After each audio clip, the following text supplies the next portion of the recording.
Hi hello guys, ప్రధాని మోదీ ఫిబ్రవరి 25 ఉదయాన Shri bait Dwarkadhish ఆలయాన్ని సందర్శించి పూజా కార్యక్రమాలు నిర్వహించారు. ఆ తర్వాత ఆయన సుదర్శన్ సేతును సందర్శించారు. ఈ వంతెనను సిగ్నేచర్ బ్రిడ్జ్ అని కూడా అంటారు. ఈ వంతెనను ప్రారంభించిన తర్వాత ప్రజలు బేట్ ద్వారకాధీష్ ఆలయానికి వెళ్ళడం చాలా సులభతరం అయింది.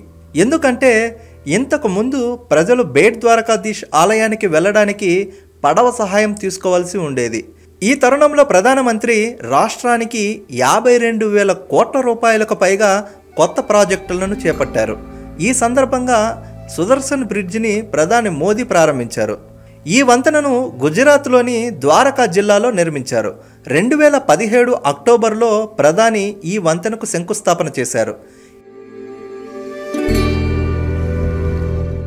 ఈ వంతెన ప్రధానమంత్రి డ్రీమ్ ప్రాజెక్ట్.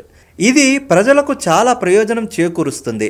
సుదర్శన్ సేతు 2.32 కిలోమీటర్ల పొడవుతో ఇప్పటి వరకు భారతదేశంలోనే అతి పొడవైన కేబుల్ సపోర్టెడ్ వంతెన.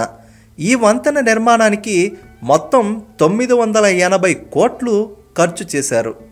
ఈ వంతెన ఓకా ప్రధాన భూభాగాన్ని బేట్ ద్వారకా ద్వీపాన్ని కలుపుతుంది. ఈ వంతెన ఫుట్పాత్ పైభాగంలో సౌర పలకలను కూడా అమర్చారు. ఈ సోలార్ ప్యానెల్స్ అన్నీ 1 మెగావాట్ విద్యుత్తును ఉత్పత్తి చేస్తాయి. ఈ వంతెన 4 లైన్లు, 2 వైపులా 2.5 మీటర్ల వెడల్పుతో ఫుట్పాత్లను నిర్మించారు. ఈ వంతెన సందర్శించే పర్యాటకులందరికీ కేంద్ర బిందువుగా ఉంటుంది. దీనిపై అద్భుతమైన కళాఖండాలు కనిపిస్తాయి. సుదర్శన్ వంతెన శ్రీకృష్ణుడికి అంకితం చేయబడింది. ఈ వంతెన కాలిబాటలో భగవద్గీతలోని శ్లోకాలు, శ్రీకృష్ణుడి చిత్రాలతో అలంకరించారు.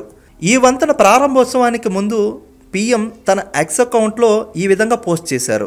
అందులో గుజరాత్ అభివృద్ధి పథానికి ఇది ప్రత్యేకమైన రోజు అని రాశారు. ప్రారంభించబడుతున్న అనేక ప్రాజెక్టులలో ఓకా ప్రధాన భూభాగాన్ని బేట్ ద్వారకాను కలిపే సుదర్శన వంతెన కూడా ఉంది. ఇది కనెక్టివిటీని పెంచే అద్భుతమైన ప్రాజెక్ట్ అని పేర్కొన్నారు.